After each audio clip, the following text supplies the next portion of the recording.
This video is a review of the Hoverfly Z5 sitting electric scooter. I'm going to unbox, assemble, go over the controls, test ride, and review the scooter.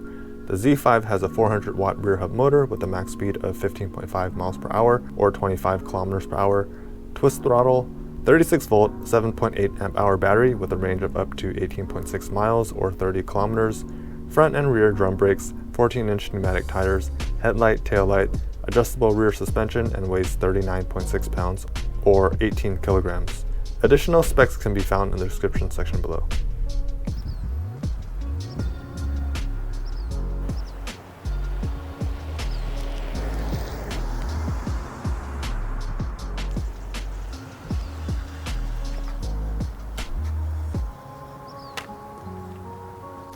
This is the box that it came in.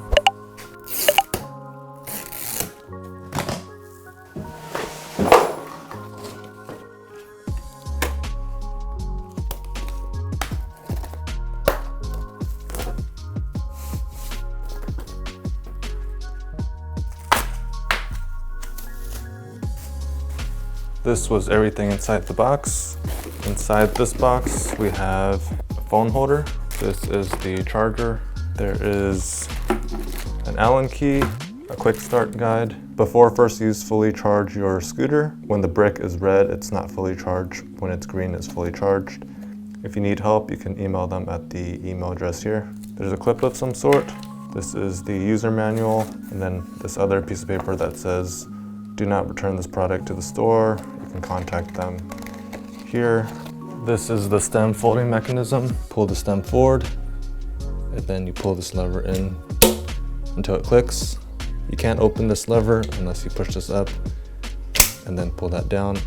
There is some adjustability right here. If you use an adjustable wrench, you can turn this to tighten or loosen it. Now we're gonna install the handlebar. There's 2 bolts that need to be removed. Using your Allen key, turn counterclockwise to loosen them. And then take this bracket off. With the brake levers facing forward and this centered, put this bracket back on. You can hand tighten these bolts, making sure that the handlebar is centered. You can stand on the scooter and adjust the angle to what's most comfortable for you. And then you can tighten these bolts. This is the rear seat. There's some springs that are built in.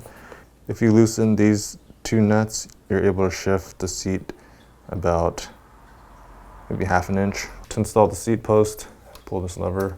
I want to straighten it up a little bit. There's a minimum line. This needs to go in at least this depth. And then pull this back.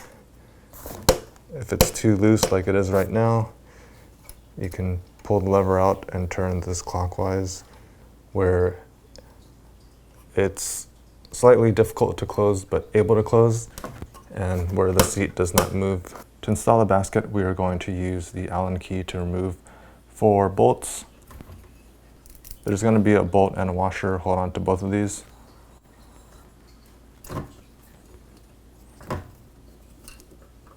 We're going to install the basket in this orientation.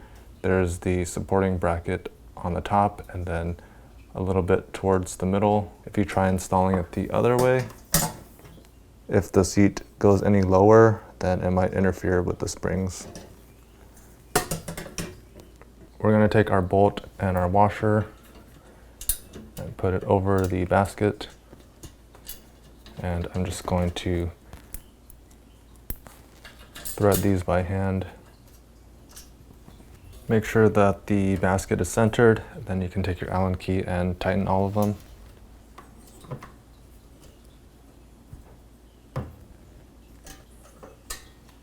There's some adjustability to the rear shocks. There's 2 of them, one on the left and one on the right. If you turn this ring counterclockwise, it loosens the spring. If you turn this clockwise, then it makes the spring stiffer. The front and rear have drum brakes with an adjustment knob on the back and also at the handlebar for the back. If you're facing this way, turn it counterclockwise to tighten it. And the brakes will bite sooner. and turn it counterclockwise to loosen it.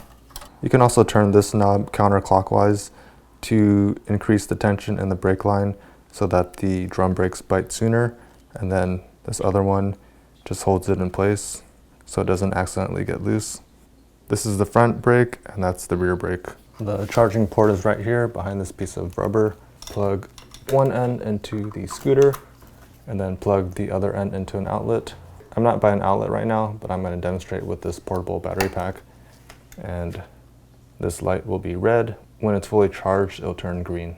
Looking at the handlebar, starting from the left side, we have the grip. This is the front brake lever, the bell. This is the rear brake lever, the battery level display. This is the ignition, and then the twist throttle. It came with 3 sets of keys. Putting the key in, turning it clockwise once, it turns it on, and we can see the battery level from E to F. There's 4 light bars, and then if we turn it again, the headlight and tail light turn on. I'm just going to demonstrate by lifting the rear wheel. I can twist the throttle, and there's only 1 speed. Turn the key once to turn the light off, and then turn it again to turn it off.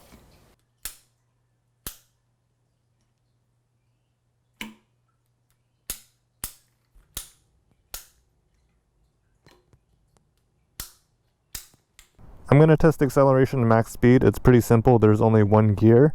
The display only has the battery level from empty to full. It does not have a speedometer, so I have a speedometer app on my iPhone.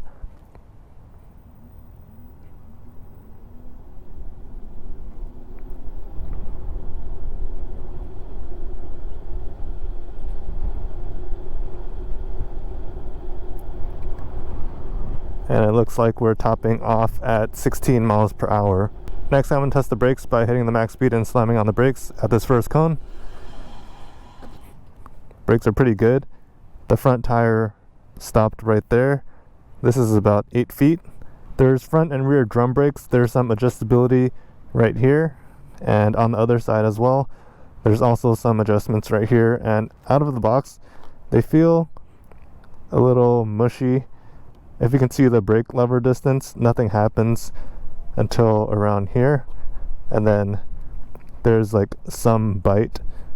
It doesn't feel as good as disc brakes, but because they're drum brakes, they're weather sealed, you don't have to worry about getting mud or dust on them, but then it's harder to service. I could increase the tension in the line so that it bites sooner.